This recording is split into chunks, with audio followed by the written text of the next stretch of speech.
Welcome to Inside Abode, ladies and gentlemen. How y'all doing? We're live stream, live vibes. We got a lot to talk about, or actually not a lot to talk about, but we do have some important things to talk about. But before we start, hit the subscribe button on the YouTube. If you're watching this on YouTube and you're watching it live, hit the subscribe button on the YouTube link down there. And if you have something to say, hit the chat. Like I can see your chat. We can chat if you have questions or whatever. If you want to chime in, feel free. If you're watching live or if you're just watching the restream, just hit us in the comments. Hit me in the comments below there. So if you have questions or anything like that, you can also hit me at davidjones@windermere.com. All right, let's get into today. Let's get right into it. So I was looking at some things, and the first thing I want to talk about is what's happening in the Pierce County market right now. We have, I don't know. There's quite a bit going on. Actually, it's been really busy here at Windermere Abode. I'll tell you that. Our folks have been really busy. I'm seeing people come in and for buyer consults and seller listing consult. I can't even talk today. It's been a long week. I'll put it right there. I'll put it out there. It's been a long week. We had MLK Day. We had God, I've got this thing up on my window. We had MLK Day, so that was cool. Went to the little Tacoma, the city of Tacoma held their annual event, so that was really dope. We had Sons in swimming right now, so it's swim season, so they're wrapping up their season. Yesterday at Lincoln High School here in Tacoma, so one of the 5 comprehensive high schools, Lincoln High School.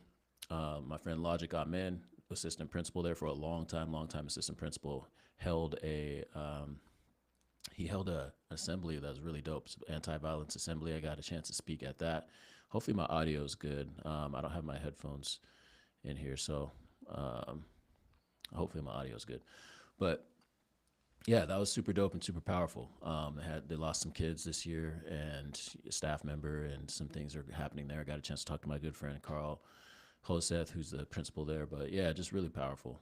That I was really honored to speak at that and the family was there as well. So that was dope. We had the Tap Car Awards last night and the WCR Awards. Just Rookie of the Year Award, Realtor of the Year Award for Tap Car. So really big congratulations to everyone who won those awards. Our own in Lakewood, De Niro Williams. He got Rookie of the Year, so that was super dope. And and congratulations to everyone who was nominated. Jana Ross here in the Old Town office is up for president-elect for WCR next year, Women's Council of Realtors. So we got a lot going on. Jasmine Jefferson just stepped down as president of TAPCAR. So, we have a lot going on there. But let's get to this stuff. And y'all know what's going on. So I just want to let y'all know what's up. So that's what I'm on right now. Let's take a look at this right here. So this tab right here is the pending data reports, and this is from the Northwest MLS. So this is for Pierce County. So the date range I'm doing is month to date. So when you're looking at this data is pretty much, it's aggregated. It's here's what you need to know. For each metric, today includes all listings that are currently in pending status, and date range includes all listings with a pending date and the range you enter. So when you look at this, so pendings with multiple offers, let's take a look at this one. So what the green is the green is basically today. So today, like as of today. And what this is, the gray is the date range. So the date range that I chose was January 1st through today. So all of the homes that went pending, so 28% of the homes that went pending from January 1st to January 24th, there's 28% of those listings of the pendings that went under contract had multiple offers. Okay, are we following? Now, some of those might have already sold, some of those might, but from that date range, anything that went pending in that date range, 28% of them had multiple offers. As of right now, today, 24% of the pendings that are pending right now, they have not closed, have multiple offers. So what does that tell us? Well, that tells us that I think right now there's less homes that have multiple offers on them that have gone pending. I expect this to look different in the spring. There could be, I don't know. I'm interested because this is the first time Northwest MLS has had this data. And I think it's really good data. Actually, it's really up to date. It's stuff that we've been wanting for a long time, but I think that and it's actually been available to us on some of the fronts, but not for multiple offers escalation. So these are all the particulars in terms of the how you structure your offers. So if you're a buyer or a seller, these are things that you want to know before you go into that offer presentation.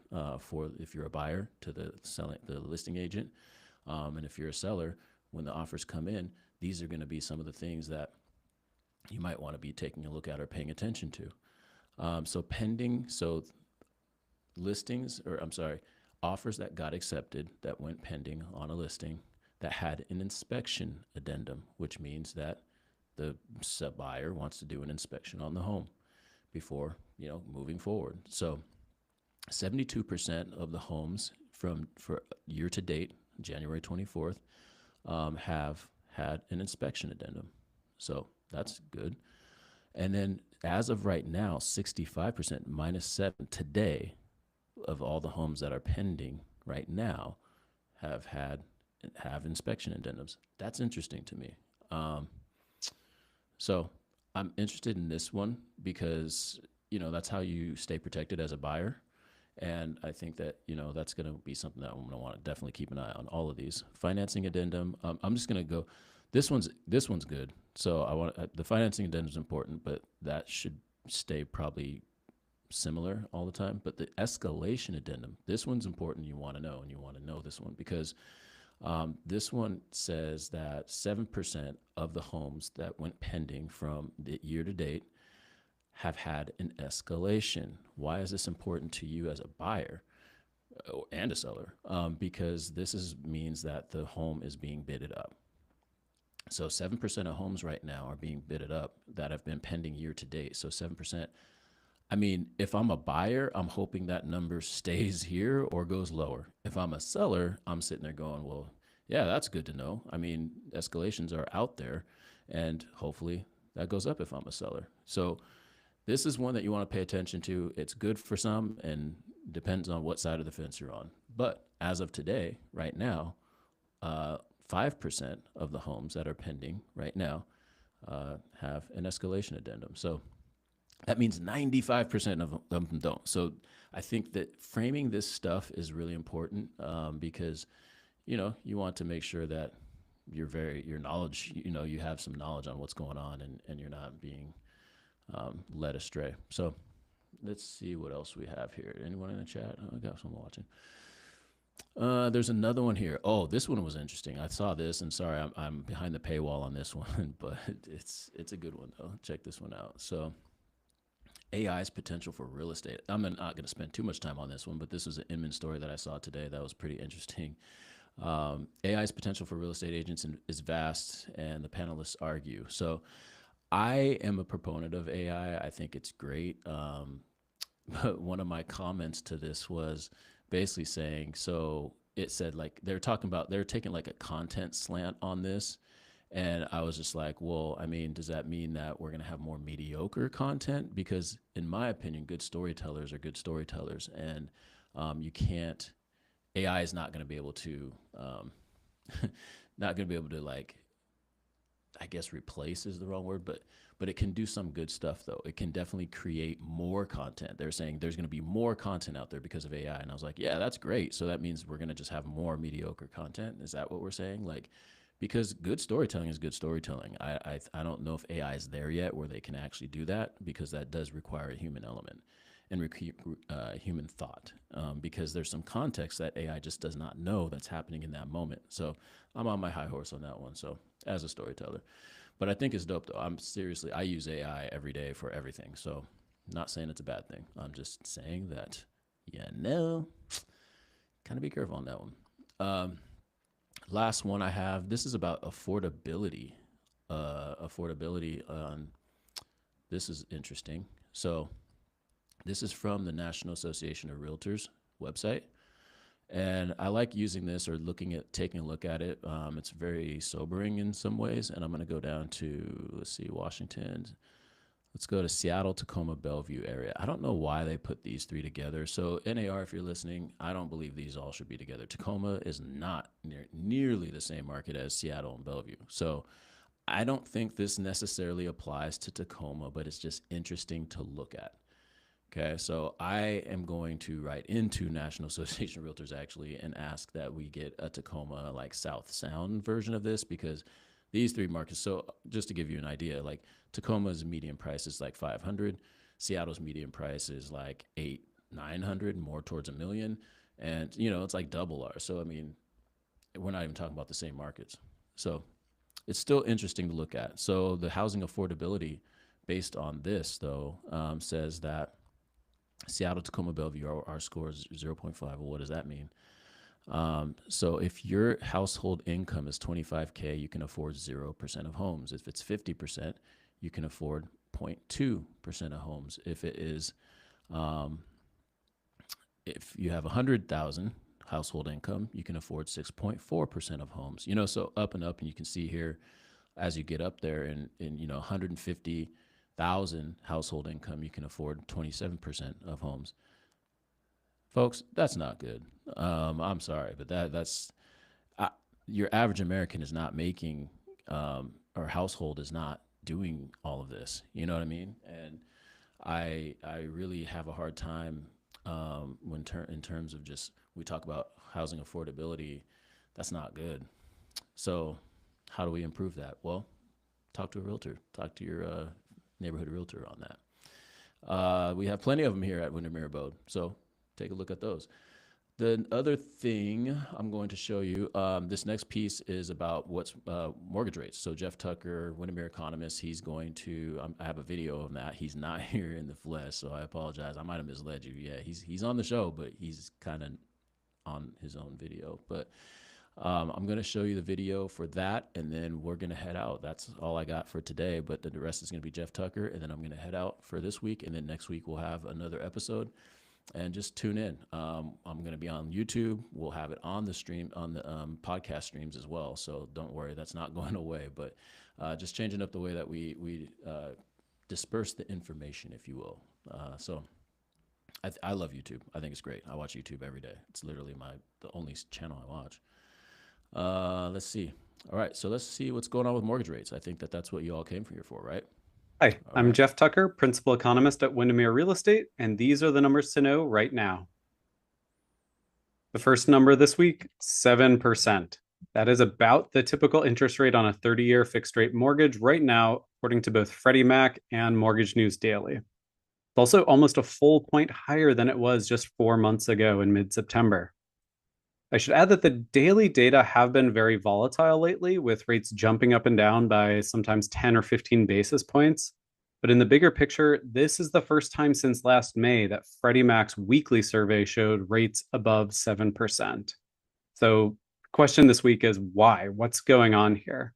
Well, for the proximate cause, we can look at our second number to know right now, about 4.6%, which is the latest 10-year Treasury yield as of January 17th. Mortgage rates tend to track quite closely with this key benchmark long-term yield, plus a spread of a little bit more than 2 points. Now, there's a bit of a puzzle here, though. The Federal Reserve has been cutting the federal funds rate, an ultra short-term overnight interest rate, and they started with a supersized half-point cut back in September, and then 2 more quarter-point cuts in the rest of 2024. So why are mortgage rates and 10-year Treasury yields rising at the same time that the Fed is actually cutting rates? Well, you're not alone in being surprised by that. This is unusual, historically speaking. This is a great chart from Torsten Slok, chief economist at Apollo Global Management, who recently flagged that this is a very unusual divergence. The blue line here shows the average of past cycles in which the Federal Reserve was cutting that overnight Fed funds rate. It shows that historically, yes, the 10-year Treasury yield also tends to fall during a rate cutting cycle. That's that blue line there. But in green, it shows this time and how this time is quite different. Interest rates have risen. That 10-year Treasury yield has risen about a full point in those few months since the Fed began cutting interest rates. So why would that be happening? Well, I think the answer comes down to the fact that we've gotten a bunch of positive economic news in the final few months of 2024. A piece of that actually, I think, was the Fed cutting interest rates by 0.5 point to start the rate cutting cycle. It showed a willingness and an urgency by the Fed that they didn't want to fall behind and try to play catch up with an economic recession unfolding like they typically have in most past rate cutting cycles. They're willing to act quickly to try to do what it takes to prevent a recession from kicking off this time. And I think demonstrating that willingness to act is helping to raise prospects for economic growth and inflation over the next couple of years. So that's feeding into the 10-year Treasury. Another major factor is our next number to know this week, 256,000. That's the number of jobs added in the December jobs report. That makes 3 out of 4 really strong months of data from the jobs report that we got since the Fed began cutting interest rates. Really all of them except for October, which was impacted by hurricanes. So that is showing that the economy is not actually falling into a recession as some had feared heading into September. And then finally, looking at the other side of the Fed's dual mandate, inflation, well, the cool down in inflation has also stalled out. So this would be our final numbers to know this week, 2.9%. That's the year-over-year change in the consumer price index right now, and 4.8%, which is the annualized monthly gain in December of the CPI. Now, that monthly gain was heavily impacted by some volatile components, including energy.